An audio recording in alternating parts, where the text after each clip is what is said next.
So let's start. Bismillahirrahmanirrahim. So pediatric neurology is challenging and varied subject. There is potentially a huge amount of written information about the neurological examination itself, let alone about various conditions that could be seen. We have largely confined ourselves to providing a practical outline of how to examine patients in different scenarios and describing the common signs and conditions in sufficient detail for the candidate to remember important points.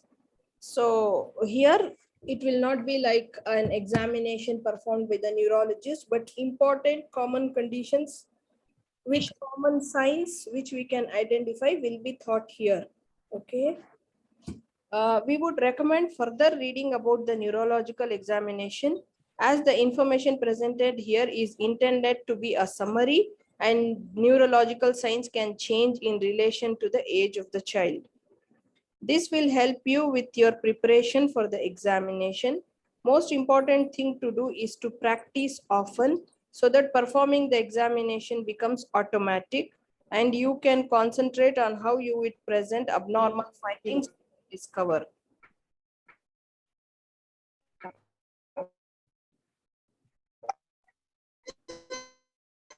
Yes, someone is speaking. Anything?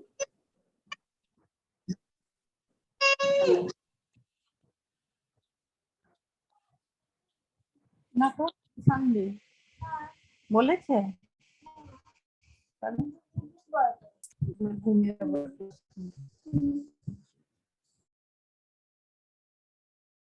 Okay. So let's go to the cranial nerves and eyes. Cranial nerves and the eyes have been included together because of the considerable overlap between the two subjects. They are best revised with this in mind. So cranial nerves examination also include the eye examination. Patients with eye signs may also be found in other clinical station. Okay. So they may ask you in other clinical station indirectly for examining the eyes. Like they can keep you one case and still look at the patient and proceed with what you want to examine. Maybe he has only eye problem and you have to examine the eye. So cranial nerve examination needs to be confident, and it is essential to develop an examination scheme and practice with your colleagues. Okay, so mutual practice is very important. It is essential also to practice so you are familiar with examination of the eyes. It is particularly important to remember that early on in examination, some assessment of visual acuity needs to be made. So in eye examination, you have to do the visual acuity first. You may be asked to examine a child who is blind. Do not be caught out by this. The best way to practice eye examination is to learn about common eye conditions, is to sit in on clinic with orthoptists and ophthalmologists. This will ensure that you are clear about formal assessment of the visual acuity and can quickly and competently assess the squint. So in eye examination, you should know the visual acuity examination, and also if the child has a squint, you will offer that you want to complete the examination of the squint. This can be learned in the with sitting with the orthoptists or ophthalmologists.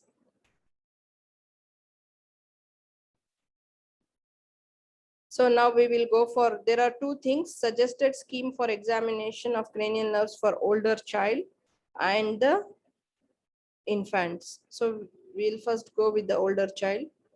This is a very common exam topic and your technique must be perfect. Okay. It is essential to practice cranial nerve examinations on patients and if necessary on colleagues. In past, you were unlikely to be asked to examine all cranial nerves in one case, but now there are 9 minutes to fill. Be prepared for many different scenarios. So it may not be that they will ask you to examine all cranial nerves. It may be just eye examination, or it may be just face examination. So depending upon your scenario, you have to do partly or fully the cranial nerve examination. Always inform the child what you are about to do and if possibly why. Before doing anything, you inform the child what you are doing with the child. Inquire about sense of smell, olfactory nerve, and be prepared to examine formally if requested. So he hasn't given how you examine olfactory nerve here. Anyone? What you use and how you examine?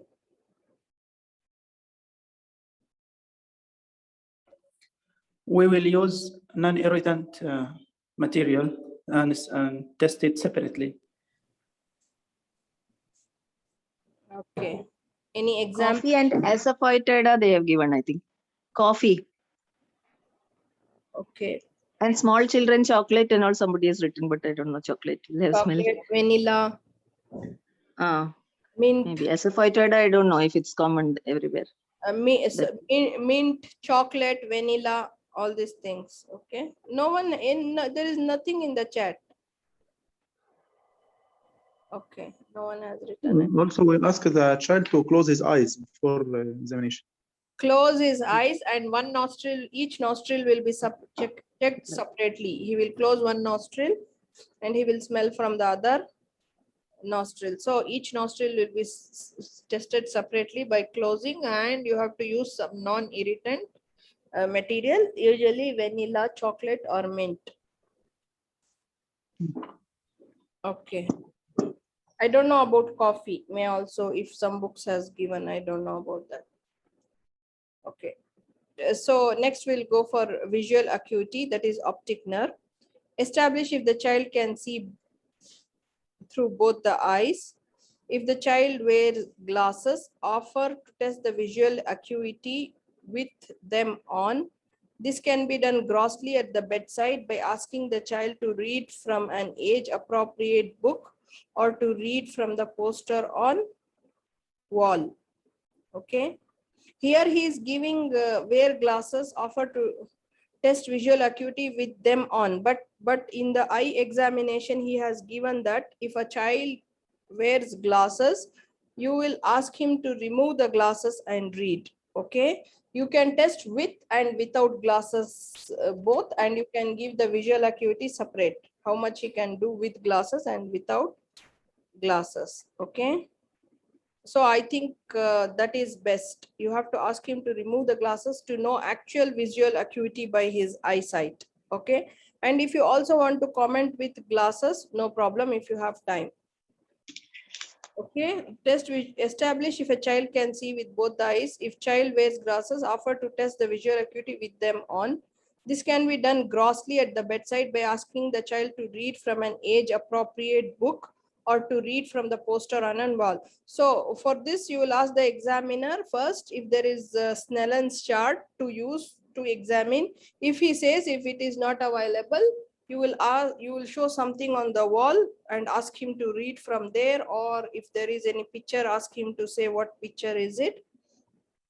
If not, if there is a picture book, you can keep it approximately. I think for Snellen's chart, it's 6 meters, right? 6 meters distance, right? Yes, yes.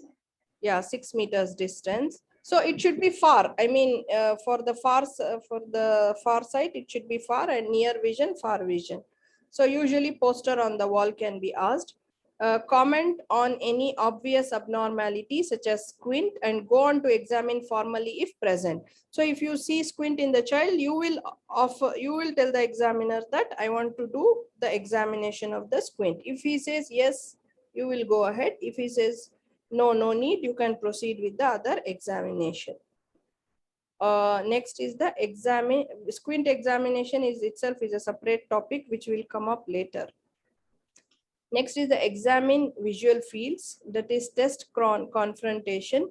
So for the visual field, sit with your face opposite the child's 1 meter apart. So approximately, I don't think you will measure 1 meter. It will be, he will be sitting on a chair. You will put a chair little away from him in front of you and sit. So it will be approximately 1 meter. Okay. Cover your left eye and ask the child or parent to cover his right eye. So opposite eye, whichever is opposite to your eye, suppose you're covering your left eye, the opposite will be right eye of the child. So it has to be covered by himself or by the parents. Move your finger in from the periphery so you will move it in 4 positions: 2 o'clock, 4 o'clock. Let me draw here. So from here, this is 2 o'clock position, this is 4 o'clock position, this is 10, and this is 8. From 4 sides you will check. Okay. So move your finger it from periphery at 2, 4, 8, 10 o'clock and wiggle it. Ask the child to say yes when they can see the wiggling. Okay, you will test both eyes separately. Visual field will be tested both eyes separately by closing each eye. Even visual acuity, both eyes separately. Next, examine eye movements. What are the eye movements? Cranial nerves 3, 4, and 6 will come in this. This is really very simple as long as you remember the patient's perspective. Ask the child to follow your finger or the toy with their eyes. Keep the object being followed approximately 0.5 meters from their face. So usually for the visual field assessment, you are sitting 1 meter apart and you are in the same, from the same position, you will keep your finger in front. So it becomes nearly 0.5 meter from the child's face to your finger. Okay. So it will be keep the object being followed approximately 0.5 meters from their face, and the plane of movement should be parallel to the child's face. Okay, this is very important. Keep your other hand on the child's forehead to study it, and ask the child to tell if they can see the two of the objects, the lateral gaze and then vertical gaze. So this is head-shaped examination of the cranial nerves. And also when you're doing, you should also ask if they're seeing at any point of time double vision. A common pitfall is to test the extremes of the vision where most of us will have diplopia. So if just check, it may be normal in the extreme of vision. Sometimes you may have diplopia. If it is too much extreme, it can be normal. So just check where the child is telling of the diplopia. Next is One thing. For this, you close one eye or you test both eyes together for the eye movement. Eye movements, both eyes together. So Okay. when you are seeing the, there is a video, we will go through the video just after finishing these nerves. Yes. Before the Okay, fifth nerve, we will go through the video. Eye movements, both the eyes, but the thing is when you are checking the lateral rectus, when you go lateral, suppose you are checking the lateral rectus of the left eye, at the same time you are checking the medial rectus of the right eye, like this.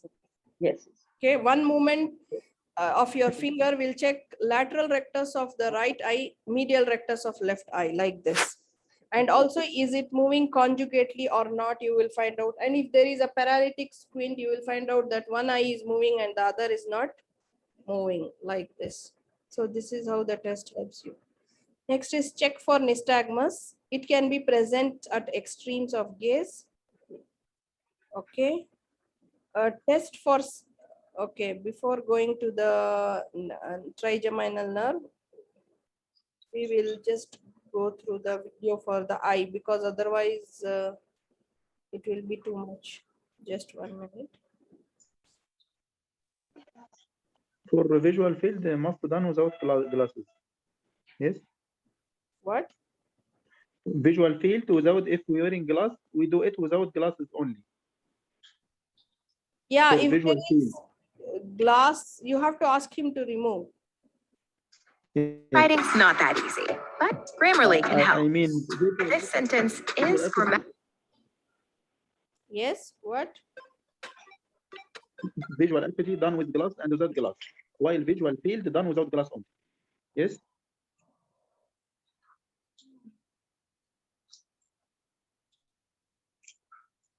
1 minute. I did not understand your question. What's your question? Visual acuity done with and without glass. Yes. While Yes, visual field without glass only. I think without glass only, but I am not sure. Mostly without glass. But the thing is, the first you have to do is without glass to know his actual problem, how much he is problematic. So I think the preferred is if you have, because the time also matters, right? So the first thing, whatever you cover without glass. Then if you Okay. want, you can comment that with glass, what is his visual acuity. But visual field, he hasn't mentioned anything. But I think glasses has to be removed. You cannot do with glasses. Okay.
Okay, we will watch initial part till the optic nerve and oculomotor trochlear and abducent nerve, and then we will stop. Okay, and we'll continue with the trigeminal nerve. So you all can see the video. I will start playing. Confirm your name and age, please. Yeah, my name's Robert Brown and I'm 21. Nice to meet you, Robert. Today I've been asked to examine your cranial nerves. These are the nerves that supply your face and your neck. Would that be okay? Yeah, that's fine. Brilliant. Are you in any pain at all? I'm in no pain. First of all, Robert, I'd just like to check, have you noticed any change in your sense of smell at all? No, I haven't. Okay. I'd like to test your vision. Would that be okay? That's fine.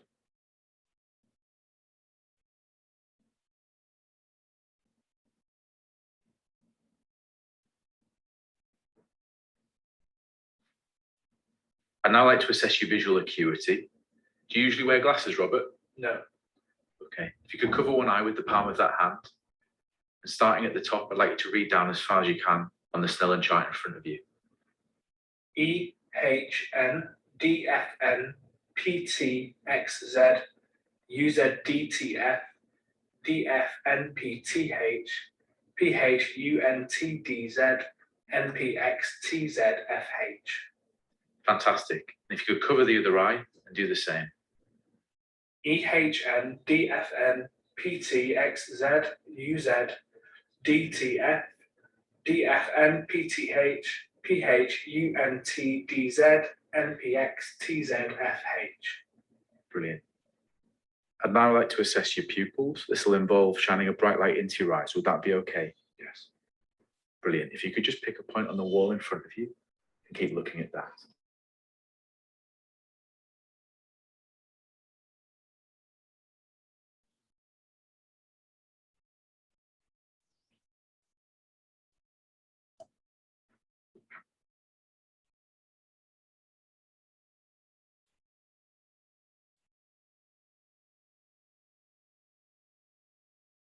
That's great.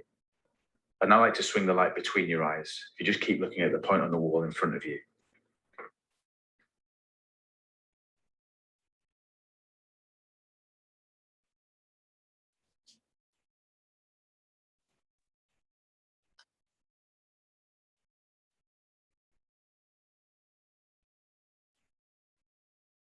Finally, I'd like to assess the ability of your eyes to focus. If you could look at the point on the wall in front of you. Now look at the pen. That's great.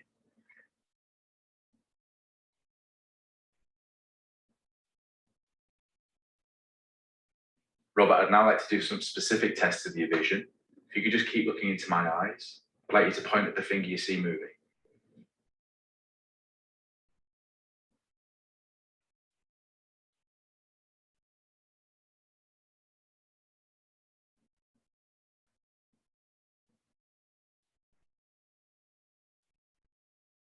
Brilliant. And I'd like to test your visual fields. If you could just cover one eye with the palm of that hand for me, I'm going to cover the opposite eye. Let me know when you see my finger moving. Keep looking into my open eye. Yes. Yes. Yes. Yes. Cover the opposite eye for me. Same again. Yes. Yes. Yes. Yes. Brilliant.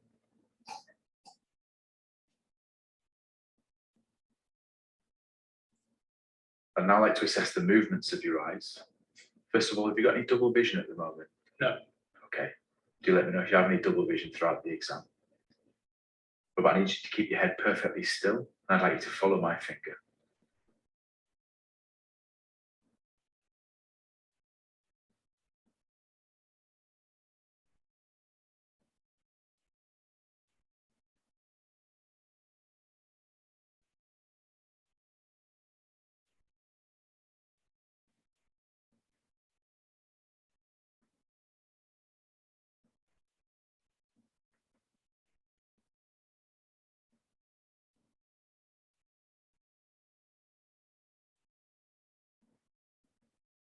Do you have any double vision at all? No. Fantastic.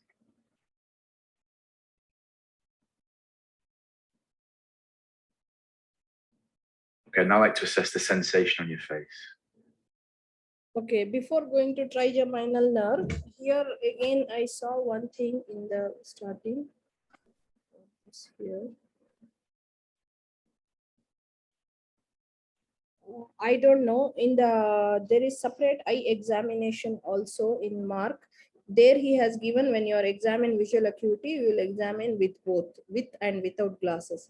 I think if the command is full cranial nerve examination, you need not to have to do detailed eye examination. Just maybe, because now what we are reading is the cranial nerve examination.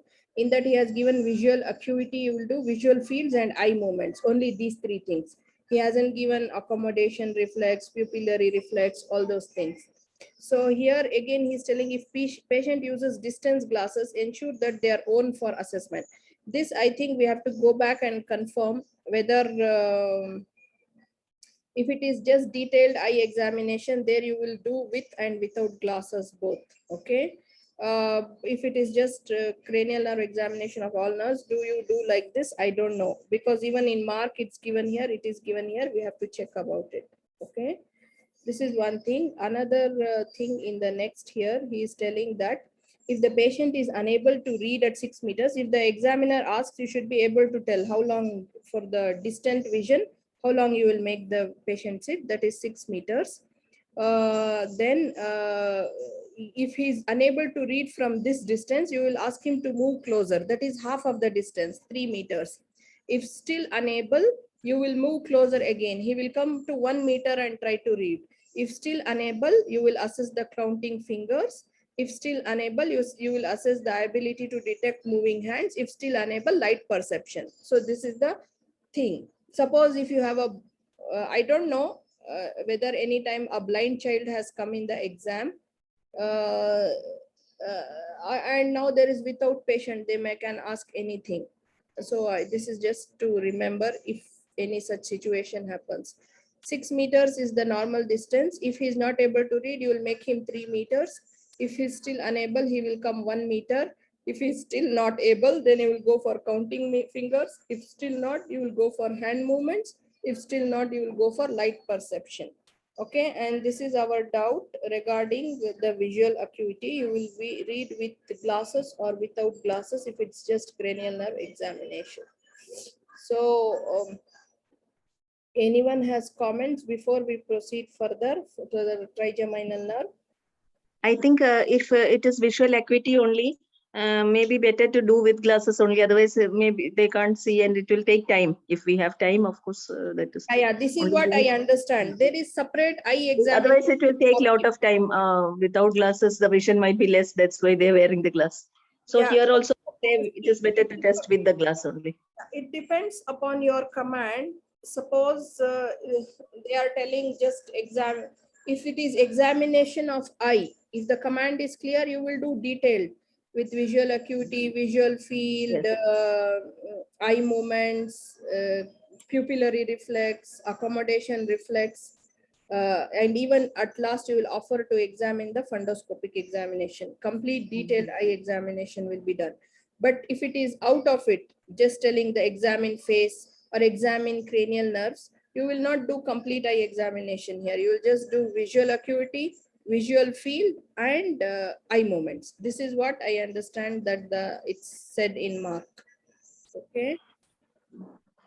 Let's go back to Mark now.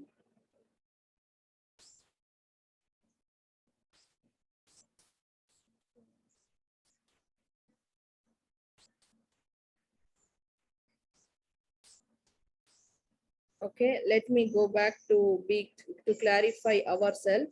So here the topic is cranial nerve examination in an older child. Here he is telling for the optic nerve.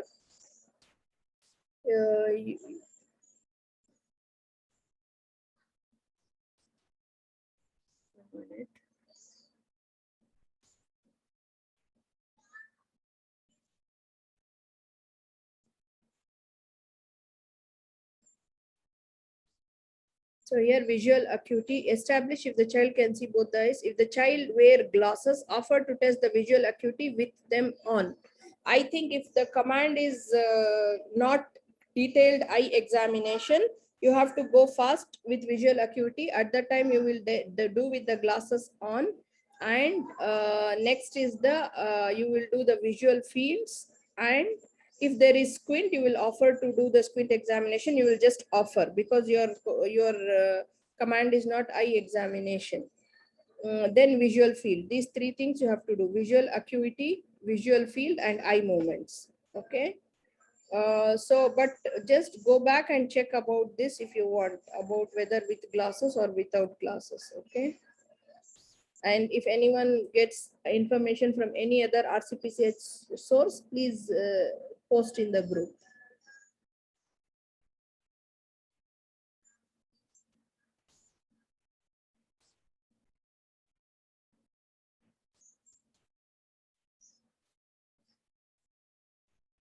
Okay. So now we will go for the sensory division of the trigeminal nerve. Test the sensory division of the trigeminal nerve. Ask the child to shut their eyes, so close their eyes, and to say yes when you feel your touch. This we know all. We will ask the child to close the eyes and try to touch in the 3 areas of trigeminal nerve. That is the maxillary, mandibular, ophthalmic division, maxillary and mandibular division. Okay. So this is the face. Here will be the ophthalmic, here will be the maxillary, and here will be the mandibular. Okay. Ask the child to shut their eyes and to say yes when they feel your touch. Gently touch the face at irregular intervals. with a wisp of cotton wool on each side in each division of the nerve. So you should make sure that at least in 3 places you will check where each place is for each division. Like here, forehead will be ophthalmic division, maxillary area will be maxillary, and mandibular, that is chin, will be mandibular. You can use the cotton wool. It is for the light touch, and if you want to pinprick also can be used. Gently touch the face at irregular intervals with the wisp of cotton on each side in each division of the nerve, ophthalmic, maxillary, and mandibular. Ask the child if it feels same on both the sides. This is very important. Feeling same on both the sides. This question has to be asked. Now next is the test the motor component of the trigeminal nerve by asking the child to close their jaw tightly and palpate temporalis and masseters. So you can ask them to clench their teeth, and closing their mouth, they can clench their teeth. And you can palpate for the temporalis and masseters. Okay, by asking the child to close their jaw tightly, palpate temporalis and masseters, mention jaw jerk reflex and perform this in older children. So for the motor component, you will do ask the child to clench the teeth with closed mouth. You will palpate for the masseter and temporalis, and jaw jerk is the reflex which can be done for the fifth nerve. Mention corneal reflex at the end, and you are unlikely to be asked to test this. Don't go to test in a child. It can irritate the corneal reflex. You'll just ask the examiner that you want to do corneal reflex, and most of the time they will say no need. Okay, we will see 5th and 7th together. So we did now sensory test, just cotton wool or pinprick in 3 areas, ophthalmic, maxillary, or mandibular division. This will be the sensory for trigeminal nerve. Then for motor, ask the child to close the mouth tightly and palpate for temporalis and masseters and jaw jerk. Okay, mention corneal reflex at the end. So what's the afferent for corneal reflex and what's the efferent for corneal reflex? Afferent trigeminal and efferent by facial nerve. Yeah, so you're testing here the afferent. So both by corneal reflex, you will test both the nerves together. Test the motor division of the facial nerve. So now for the facial nerve, we know this is very common case in the exam for the facial nerve. So first you will ask the patient to raise their eyebrows, that is frowning. Ask them to frown. So you will see whether both the sides they are equally doing it. And you can ask them to close the eyes and compare if both the eyes are closed equally or one is open or not. Puff out their cheeks and smile. All these for the facial nerve. Look for asymmetry. This we know, it's a common case and we all know. Remember the sensory division which supplies the anterior 2/3 of the tongue with taste, not usually necessary to test, but you can tell the examiner that the anterior 2/3 is also supplied by facial nerve. I want to check the taste. Okay, just offers, because they should know that you know that this is the component of facial nerve and this is the for the taste sensation, sensory component. So the motor division will supply the face. You will ask to frown the eyes, close the eyes and puff out cheeks and smile. You will look for the asymmetry, that is loss of the nasolabial fold or unable to completely close the eyes. And also anterior 2/3 of the tongue for the taste. Okay, then this is the 8th nerve. Auricular nerve, grossly by asking the child if they can hear a very quiet noise that you make in each ear. This is called whispering. In an older child, you will just go near the ear and whisper something into his ear. Example, whisper a number the child can repeat. For example, you go and tell 3. It's very slowly in his ears. If he can produce it back. Whisper a number the child can repeat and occlude the other ear. offer and know how to test formally. Chapter 13, ask the parent about hearing. So bedside, you will just do the whispering test. Okay. And also, I think tuning fork, you will offer for the tuning fork tests if it is available. The tuning forks are available. Okay. So now we will watch the video for these three, for the 5th, 7th, and 8th nerve. Okay.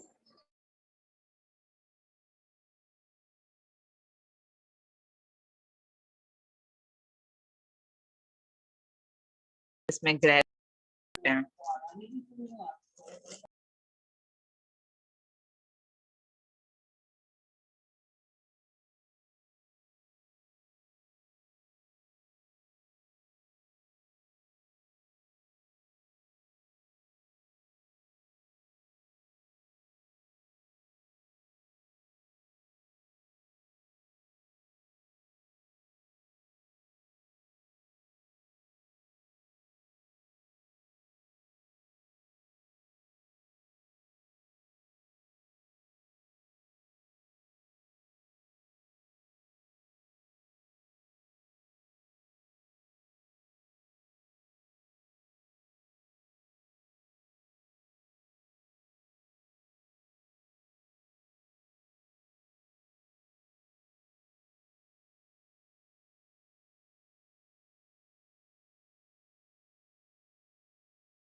Do you have any double vision at all? No.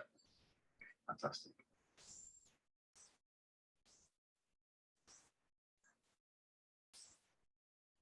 Okay, now I'd like to assess the sensation on your face. First of all, I'll start with a piece of cotton wool and then a small neurotip. Would that be okay? Yes. Brilliant. This is what the cotton wool feels like. Can you feel that? Brilliant. If you could just close your eyes and let me know when you feel the cotton wool on your face. No. No. No. No. No. Did it feel the same on both sides of your face? Yes, it did. That's great. I'm now going to assess it with this neurotip. Can you feel that? Yes. Fantastic. Again, if you could close your eyes for me.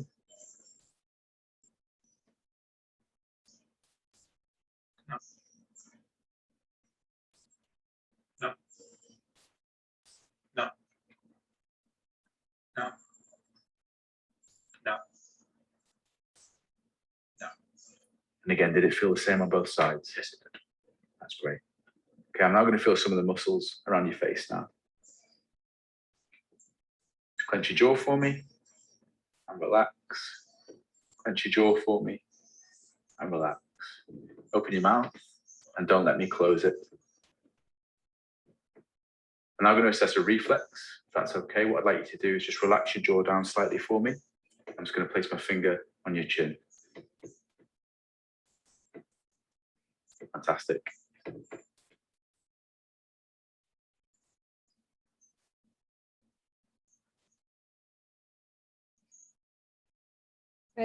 I'll just read, but we will not do this in the exam. Okay. Corneal reflex. Explain the procedure and gain consent. Depress the lower eyelid. Ask the patient to look upwards. Touch the edge of the cornea using the wisp of cotton wool. Observe for direct and consensual blinking. Not usually required in OSCE setting. Okay. So just depress the lower eyelid. Ask the patient to look up, and you will touch the edge of the cornea and you will see the blinking of the eyes on both the sides. You will just offer, but you will not do it.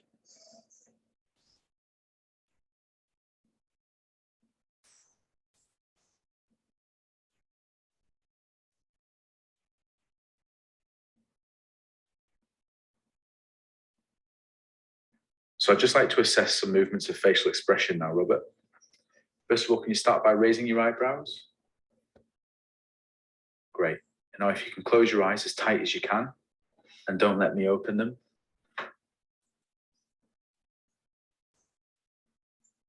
You can puff out your cheeks. Don't let me push them in. You can purse your lips for me. And bare your teeth. That's great, thank you. 2 quick questions for you, Robert. Firstly, have you noticed any change in your taste at all? No. Okay. And secondly, have you noticed that your hearing sounds louder than usual? No. Good. Just go back for the facial nerve.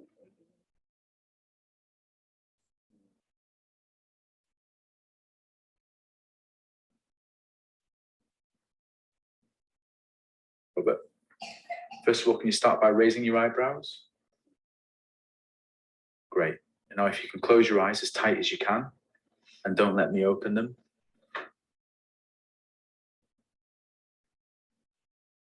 You can puff out your cheeks. Don't let me push them in. You can purse your lips for me. And bare your teeth. That's great, thank you. 2 quick questions for you, Robert. Firstly, have you noticed any change in your taste at all? No. Okay. Secondly, have you noticed that your hearing sounds louder than usual? No. Yeah, one more thing, in facial nerve paralysis, you can also hear hyperacusis. The sounds louder than usual. This question can be asked if you remember it.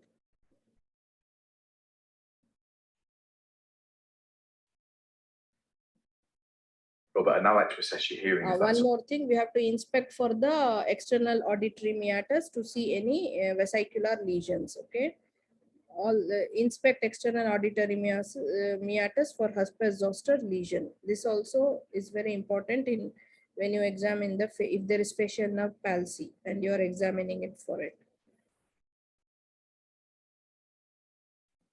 Robert, I'd now like to assess your hearing, if that's okay. To start with, I'm going to place one hand on one ear, and I'm going to whisper a number or a word into the other ear. I'd just like you to repeat it. Okay. So this is the whisper what we read, whispering in the ear and finding out whether the patient can answer or not. Here he is doing at 2 positions. One is 15 centimeters, then at 60 centimeters. Means for us approximately half meter, just little more than the half meter, the second one. 66. 79. Fantastic. And just the same on the other side. 83. 97. That's great. So I'm now going to use the tuning forks to assess your hearing. First of all, I'm going to place the tuning fork on the bone behind your ear. I'd like you to let me know whether you can hear it and when you stop hearing it. Can you hear that? Yes. Let me know when it stops. Stopped. Can you hear that? Yes. I'm just going to do the same on the other side. So I'm now going to place the tuning fork in the middle of your forehead.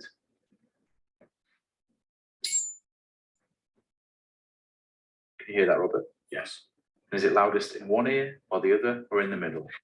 In the middle. That's great. I'd now like to assess the nerve that assists with your balance. And now I've got you standing up. What I'd like you to do is close your eyes. I'd like you to march on the spot for me.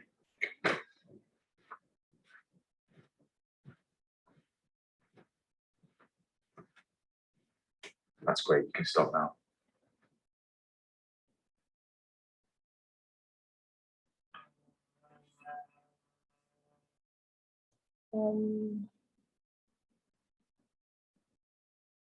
So for the vestibular component, which was not mentioned here in the mark, he is telling that, let's go back here, turning test. Let's see that again. This with your balance. Now I've got you standing up. What I'd like you to do is close your eyes. I'd like you to march on the spot for me.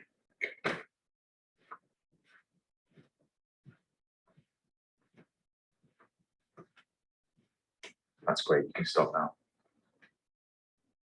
Okay, is it clear? We have whispering for the 8th nerve, and then tuning fork and this turning test. Is it clear, or anyone wants to give comments?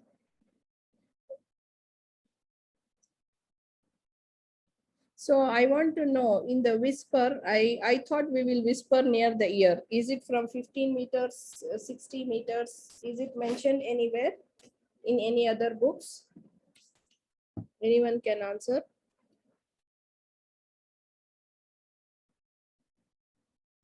Sorry, 15 centimeters and 60 centimeters.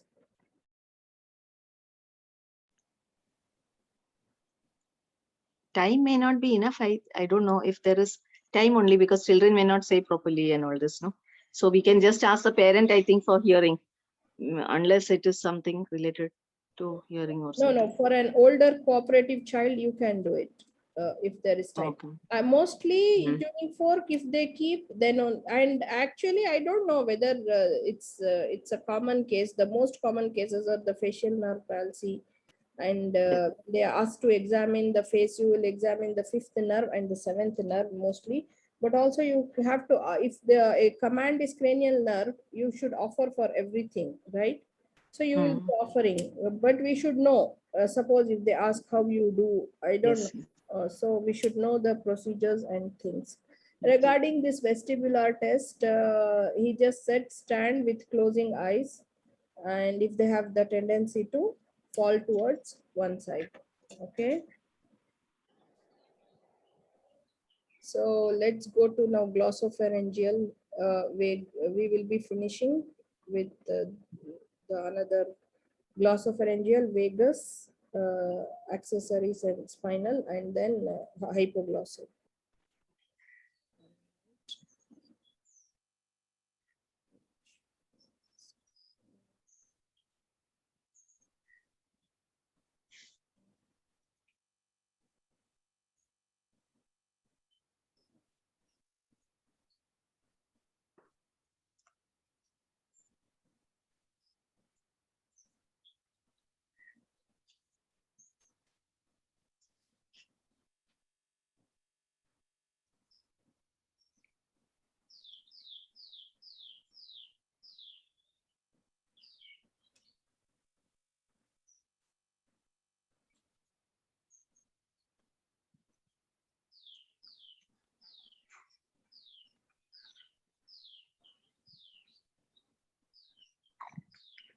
So for the glossopharyngeal nerve, that is the 9th nerve, can be tested by gag reflex. This should not be attempted in the exam, but do mention it. Like corneal reflex, you will mention, and you will also mention that gag reflex we will do for glossopharyngeal nerve. And they will say, most of the times they will say no need. Remember that gag reflex tests the glossopharyngeal nerve sensory and vagal nerve motor. The glossopharyngeal nerve also supplies the posterior 1/3 of the tongue with sensation. So we should know that the tongue anterior 2/3 by facial nerve, and posterior 1/3 by the glossopharyngeal nerve, and gag reflex is the test.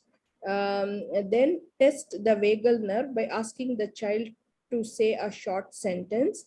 The voice will be hoarse if there is vocal cord paralysis. So you should listen to the voice of the child. So to know, you will ask him to speak something. You can ask simple questions, even what is your name, and check the hoarseness of voice, which school you go. Some questions ask him. So the voice will be hoarse if there is vocal cord paralysis. So listening to the voice is important in vagal nerve. Vagus can also be assessed at this point by asking the child to say ah and looking at the soft palate. So wide open the mouth and ask him to say ah, and check for the deviation and movement of the uvula. Okay, so 2 things: asking him to speak to know the hoarseness of the voice, and open the mouth and say ah and look for the soft palate position. This is for the vagal nerve. Glossopharyngeal nerve will be gag reflex. Sensor, the gag reflex sensory is glossopharyngeal and motor is vagal, but usually you will not do it, you will just mention it. and also posterior 1/3 of the tongue for sensation. Vagal nerve listen to the voice of the child for the hoarseness and say ah, wide open the mouth and say ah. Next is the test for the accessory nerve 11 by forced rotation of the head to the contralateral side against resistance to check for the sternocleidomastoid. So you will ask you will keep your hand and ask the to push his lower part of the face against you so that the opposite sternocleidomastoid will work. Okay, we will see in the video, then we will get to know how to check for it. And also trapezius has to be checked. He hasn't mentioned. You will keep the hands on the shoulder and ask him to raise it. Check the power. So trapezius and sternocleidomastoid for the 11th nerve. Next is the hypoglossal nerve is tested by asking the patient to stick out their tongue to see if the tongue gets deviated towards one side and move it from side to side. You will also look for inspection. You will inspect for the wasting and weakness. So first thing in the hypoglossal nerve, you will ask to open the mouth, and in the floor of the tongue, while the tongue is inside, you will observe for any wasting or weakness. Okay, then you will ask to stick out the tongue and you will check for any deviation, again wasting.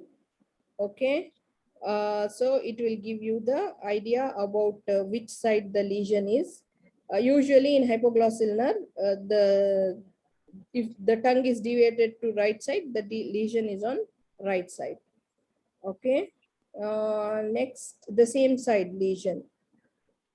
So, and also you will ask to move the tongue side to side and you will put pressure from outside to check for the power of the. At the end of examination, if you have not already done so, you should ask to examine patient glasses, look at the fundi, ask pupillary response to light and accommodation, often check corneal reflexes. So whatever you will be unable to do in the examination, you will tell that in order to complete my examination. At the end of the examination, you should ask for to examine the patient's eyeglasses, look at the fundus if you haven't done that, and if you haven't done light reflexes or accommodation reflex, because here we read in the starting, if it is just cranial nerve, the command is cranial nerve, you will just go with the visual acuity. You will not do everything. You will just go with the visual acuity, visual field and eye movements. That's it. So whatever you don't do, you will offer in the last, like look at the fundi, light reflex, accommodation reflex, corneal reflexes, whatever you don't do, because usually you will be, if you have offered in between, don't offer in the last. Okay, and also you will tell that to check the patient glasses. Okay, how the glasses will tell you whether the child has myopia or hypermetropia? Who can tell us?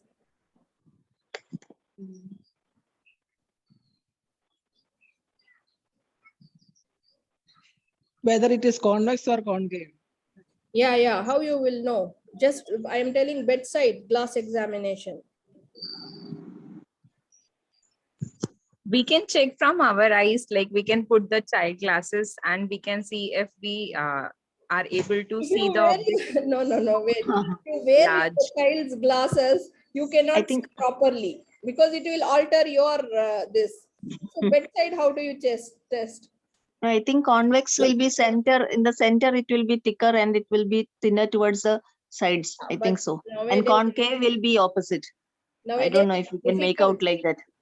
I don't know. Yeah, maybe difficult. What I know is, but please go back and check it. What I know is, so if it's a concave glass, okay, your eyes should be corrected. I mean, you should have the correct vision at that time. If it's a concave glass, if you see from the far, the letters will look small for you. If it is convex, which is used for hypermetropia, it will look big for you.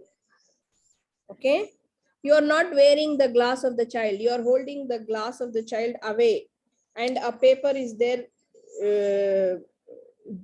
below is the paper, and on that you are holding the glass, child's glass. Maybe suppose you are holding it 1 meter away or something, and you are trying to read those through the child's glass. It will be small in case of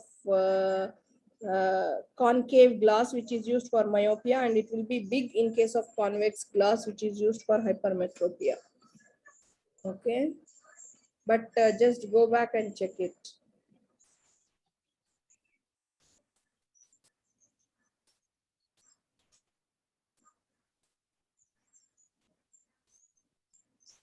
So we have to see for the 4 nerves, and then we will be finishing.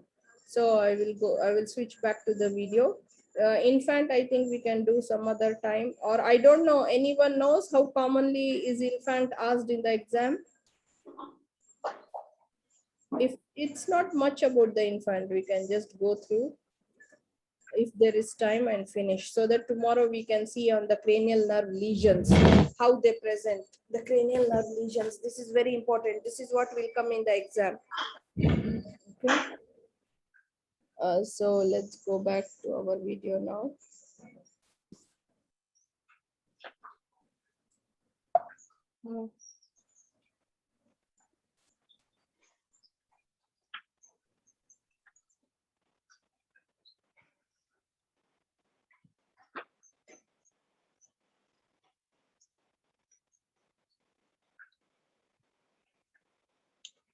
If you give me 6 months, I could finish the entire book.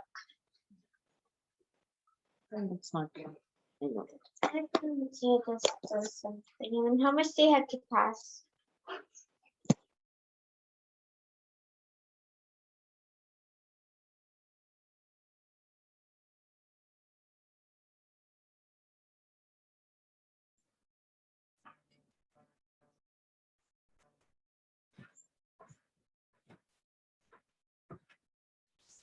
That's great. You can stop now.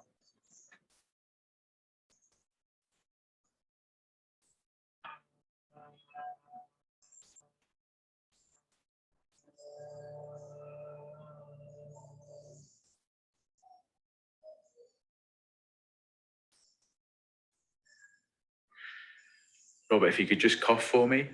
Finally, if you could just take a sip of this water. And when you're ready, swallow. So now I'd like to just assess the power in your shoulders and your neck. You just cough for me. Finally, if you could just take a sip of this water. And when you're ready, swallow. So now I'd like to just assess the power in your shoulders and your neck. Robert, if you could just start by shrugging your shoulders for me, and don't let me push them down. Fantastic. Now, if you could turn your head to the right against my hand and don't let me stop you. Fantastic. Turn your head to the left against my hand and don't let me stop you. That's brilliant. So now I'd like to examine your tongue. First of all, if you can just open your mouth for me. That's brilliant. And if you can stick your tongue out. Fantastic. Now, if you can just press your tongue into my fingers. The same on the other side. Today, I did a cranial nerve exam on Robert Brown, a 21-year-old male. On examination of cranial nerves 1 to 12, there were no abnormalities detected. To complete my examination, I'd like to do a motor and sensory exam of both the upper and lower limbs.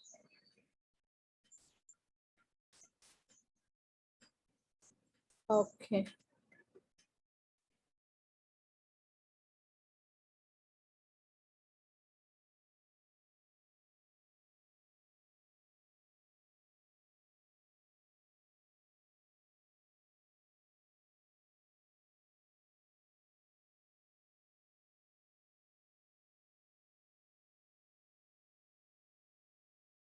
I have a question for this.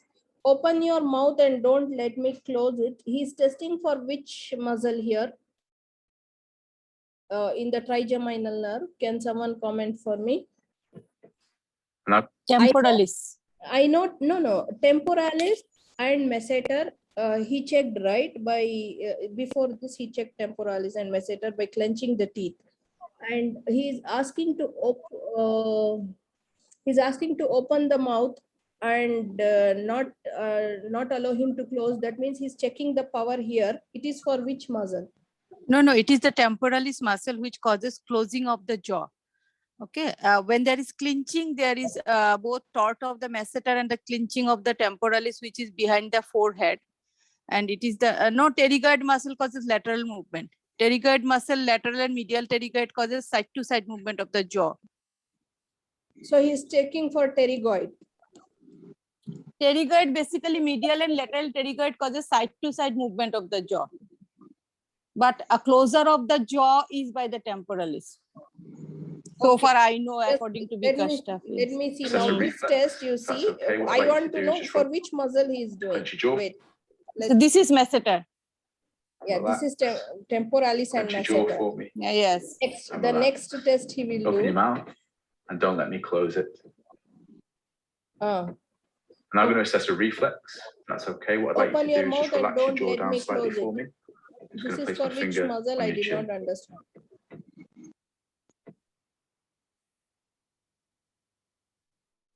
Fantastic. Actually, pterygoid, lateral and medial pterygoid, that causes side to side movement of the jaw. And Which they are they did not supplied show. by trigeminal. Yeah. Yes, trigeminal. Supply the four muscles: lateral and medial pterygoid, masseter, and temporalis. These all four are supplied by the mandibular division of the trigeminal. Okay. Pterygoid. Okay, I will go back and check it. Because I know that this test is done for trigeminal, but just we have to refresh ourselves everything if we have forgotten. Okay, so we are done with it. I think quickly we will go for the infant so that we can finish cranial nerve examination. Next we can go for the lesions in the next session. So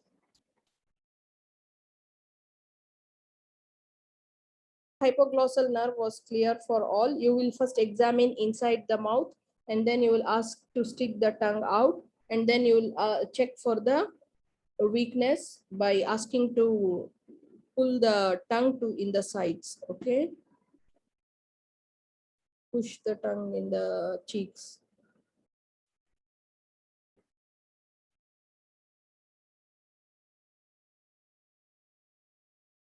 So when the tongue is inside in the floor of the mouth, you will also check for the fasciculations. Okay.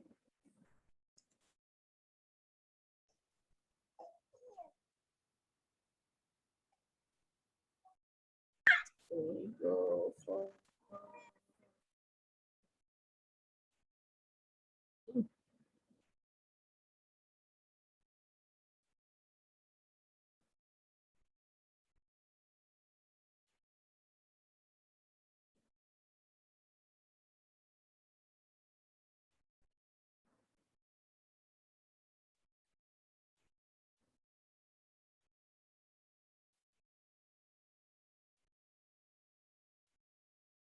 So what do you do for cranial nerve examination in infant? Don't panic. He knows that we get panic when we have an examination of an infant. So don't panic. Observation is the key. Squint and facial nerve palsies would be the most likely scenarios in neurology station. So squint and facial nerve palsy. Babies are used far less frequently as candidates do not get a uniform experience. You may be allowed to substitute questions for the parts of examination. Some examinations which you cannot perform can be asked in the form of question. Making a baby cry to see if they have facial palsy would not go down well. A modified cranial nerve examination is summarized below. So for the cranial nerve 1, that is smell, you will just mention it. 2, visual acuity, response to examination.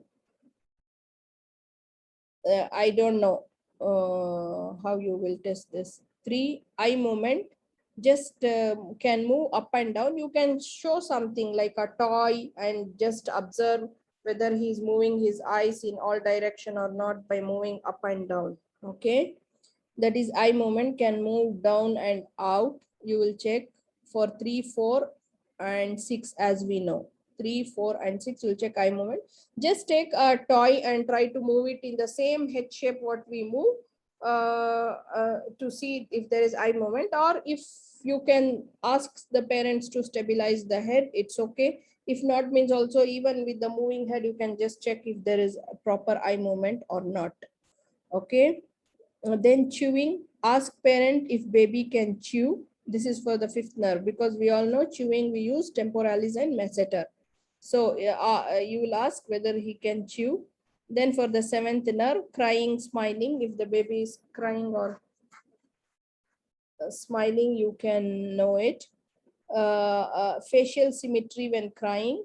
Okay, even if there is palsy, you can make out, because there will be facial asymmetry when the baby is crying or smiling. Next is hearing. Is there startle reflex? So you will check for the startle reflex for hearing. For the 9th, gag, do not test for gag in exam. So you'll just say, you will not test it. Then phonation, palatal movement. So palatal movement, if you can observe when you test the throat by using tongue depressor or something, no problem. Head turning, equal on both the sides. Is he turning the head both the sides? That is very important. Just observation, all these things, because the baby will not follow your command. 12, trunk protrusion, if it's central or not. For the 5, 7 and 9,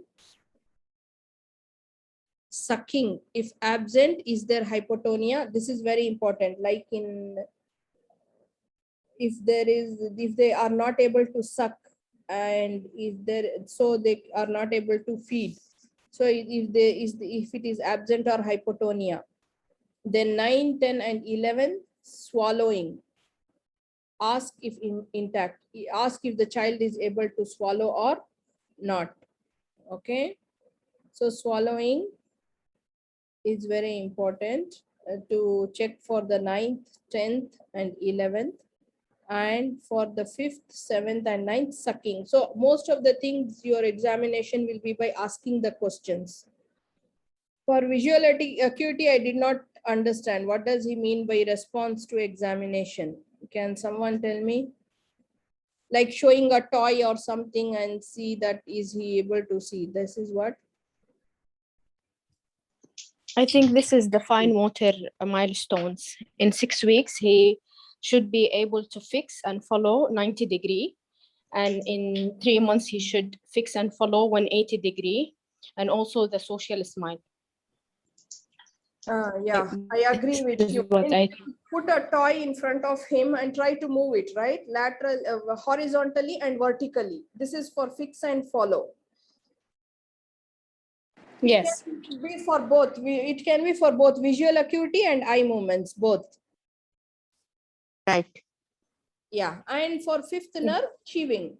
And for 7th nerve, crying and smiling. For 8th nerve, startle reflex.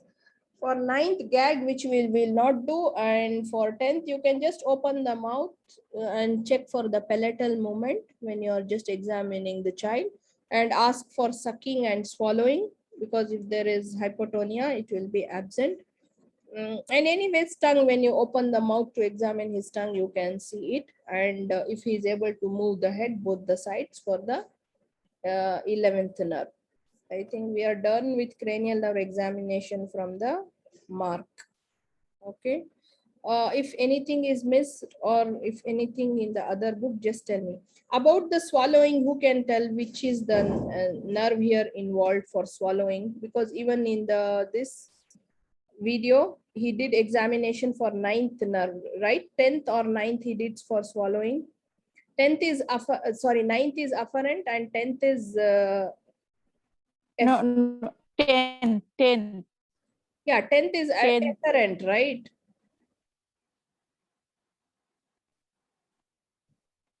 Efferent for gag reflex.